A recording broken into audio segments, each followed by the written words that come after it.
Paano malaman na mabuti ang laman ng ating puso? Ito ay sa pamagitan ng ating mga salita na ating binibitiwan. Sa mga salita na ating nadinig. What you say flows from what is in your heart because our words reflect the condition of our heart. Ang dila po natin wala pong buto, but it is strong enough to break a heart. And spiritual anatomy, the tongue is directly connected to the heart. Kaya sabi ng salita ng Diyos, the abundance of heart, the mouth speaks.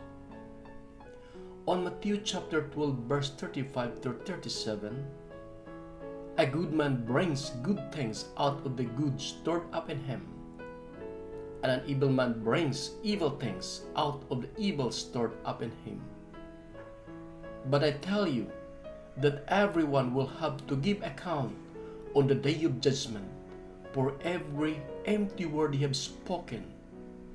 For by your words you will be acquitted, and by your words you will be condemned.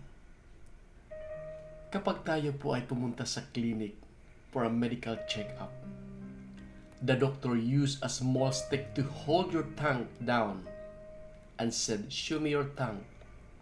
Kasi doon po lang ma-examine, makita, mabasa nila ang ating kalusugan. God is our divine physician. Suriin din niya ang ating pananalita. They will check our spiritual condition. For by your words, you will be judged.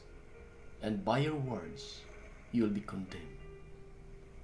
Siguro masabi natin no na tayo po ay naligtas o we are saved sa ating pananampalataya, sa ating pananalig sa ating Panginoon. We are saved by the good works, sa mga magandang bagay, mabuting bagay na ginawa natin, lalo na sa ating mga kapatid. Pero sa binasa natin ngayon, may dinagdag ang Panginoon na mahalaga na para sa atin, at yun ang ating pananalita. Dahil sa ating salita na lumabas sa ating bibig, ikaw ay mapahamak o ikaw ay mapapabuti. You will be judged or you will be condemned. Ang lumabas na salita sa ating bibig, ito pala ay kasama at ilagay sa timbangan sa araw ng paghukom. The reason God, bakit po concerned po ang Ama sa ating panalita? It because may dala itong kapangyarihan. Ang ating panalita ay may dala itong kabutihan o kapahamakan. In the book of Proverbs chapter 18 verse 21, death and life are in the power of tongue. Kamatayan at buhay ay nasa kapangyarihan ng dila ng ating panalita. If you submit our words to the authority of God, ito ay magbigay buhay. It will impart life, hindi lang sa atin at sa iba sa nakikinig. But if our tongue are restless, it is untamed and rebellious, they will bring curses. They will bring death, magdala ito ng sumpa o kamatayan. Tingnan po natin what the scripture says, beginning in the book of Genesis chapter 1 verse 3. And God said, "Let there be light." And there was a light. Paano po ginawa ng Ama ang sanlibutan? Through His Word, sa kanyang pananalita. And the book of Psalm chapter 23 verse 6 and 9, by the word of the Lord, the heavens were made, and all their host by the breath of His mouth. For He spoke, and it was done. He commanded, and it stood fast. Because our God is a sovereign God, kapag siya ay nagsasalita, ito ay mangyayari. Hindi nagsasalita ang ating Panginoon not only to communicate an information, but there is a power in the Word of God. In Isaiah chapter 55 verse 11, "So is my word that goes out from my mouth. It will not return to me empty, but it will accomplish what I desire and achieve the purpose for which I sent." So ang ating panalita, merong kapangyarihan. There's a power to heal sa pagpapagaling, and there's a power to destroy. There's a power to give life, and there's a power to give curse, sumpa o kamatayan. Naalala ko yung isang ama na meron siyang 2 anak. Every time na inutusan nila ang kanyang mga anak, he spoke negatively. Kasi ang mga bata naman ito talagang hindi rin sumunod. Hindi gusto kung anong sinabi ng ama. Kapag inutusan ng ama pumunta doon sa tindahan para may binibili, yung mga anak na hindi pumupunta. Kaya ang ama, dahil sa galit ng ama, ang ginawa niya, every time he spoke to the children, he cursed them. Hindi kayo mautusan, mabuti pa lang wala kayong silbi, mabuti pa hindi na kayo makalakad. Buti gumapang na lang kayo. Wala kayong matulong, wala kayong silbi. Every time na inutusan niya ang kanyang mga anak, ito pong sinabi niya, paulit-ulit, pabalik-balik. Dahil ang mga anak naman ito, hindi naman sumusunod sa utos ng kanilang ama. And it was 15 years ago. And now, ang mga bata ngayon, they are now late 20 plus, 25 and 27. Until now, hindi na makalakad. Sila na gumagapang. Meron na sila nag-asas kasi hindi sila makalakad. Why? Because there's a power of a spoken word. Kapag nagsasalita tayo ng negative, there's a supernatural power ng kaaway. The evil will come and it bring curse. It bring death. So the power of life and death resides in our tongue. It applies both to our own lives and to the lives of others. There's a power of a spoken words. Our lives are guided what we think and what we say. Ang ating panalita, there is a positive impact sa ating buhay at lalo na sa buhay ng iba. Because our word, it can build up. Ito'y magpapalakas. Ito'y magbigay kalakasan to encourage others, to impart life to others. At in a negative side, our words, it can tear down. Our word, it can weaken. Ito'y makapanghina. And it will cause death in our life. In the book of James chapter 4 verse 11 to 12, do not speak against one another, brethren. He who speaks against brother or judges his brother speak against the law and judge the law. And you are not a doer of the law, but a judge of it. There's only one lawgiver and judge, the one who is evil, not our God. Mga kapatid, huwag tayong magsalita ng masama laban sa isa't isa. Ang gumawa nito ay humahatol sa kanyang kapatid, ay nagsasalita ng masama laban sa kautusan at humahatol sa kautusan. Ang kautusan or the law, what James speak about, is the second great commandment. Ang sabi ni James, he who speak against a brother or judges, he speak against the law. The law here is the second great commandment that you shall love your neighbor as yourself. Your neighbor ang iyong kapatid. So it meant to judge here means to judge unfavorably, to condemn. If you speak against our brother, we assume a possession of authority over him. Sa aklat po ng Números, kabanatang 12, versikulo 4 hanggang 8. Moses is the spokesman of Egypt, the high priest of Israel. Si Miriam itong kanyang kapatid.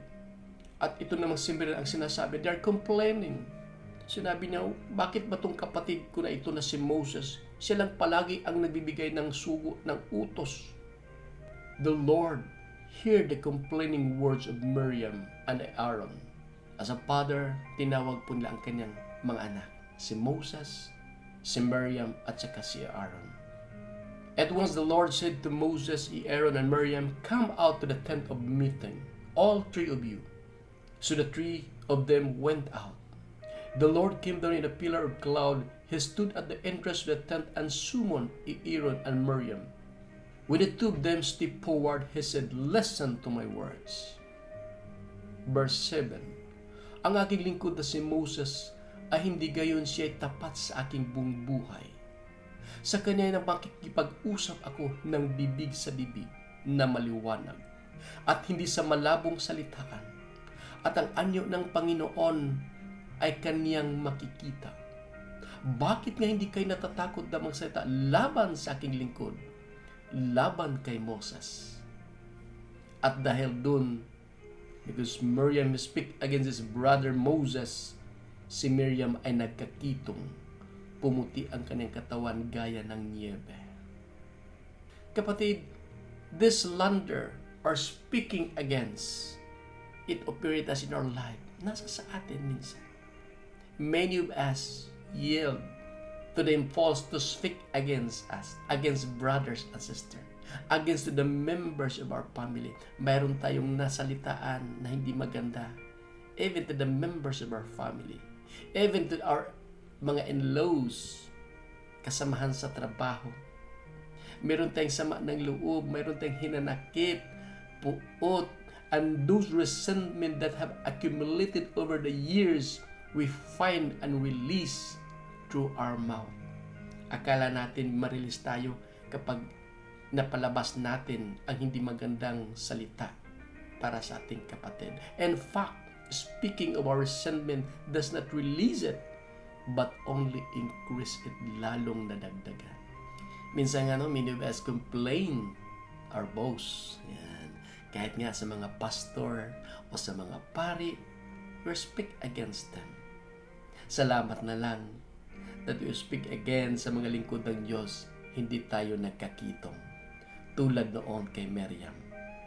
But may be sure that God is not pleased with us. Kung ating kapatid ay nagkasala, and then we go Matthew chapter 18 verse 15, if your brother sins, go directly to him and discuss the matter with him in private. Took over the situation and try to heal them. Tulungan natin silang malunasan. Deal them righteously kung ano man ang nagawa ng ating kapatid na ito. Took to private means I am not to broadcast the facts o yung katotohanan. Hindi ko to isasabi sa aking mga kapitbahay, sa aking mga kakilala, sa aking mga kaibigan, sa aking mga relatives, o sa aking mga katrabaho, or even the fellow church members. Sabi po, go directly to him. Lapitan mo. Minsan kasi, hindi tayo makalapit kasi natatakot tayo sa ating kapatid kung sabihin natin ang kanyang ginawa. Pero, hindi tayo natatakot na ipagsabi natin siya sa iba. The words of Christ are just clear. If your brother sins, go and reprove him in private. If he listens to you, you will have won your brother. And Matthew chapter 18 verse 15, the aim, ang ating pakay should be to win our brother, not to lose him, not to criticize him, not to attack him.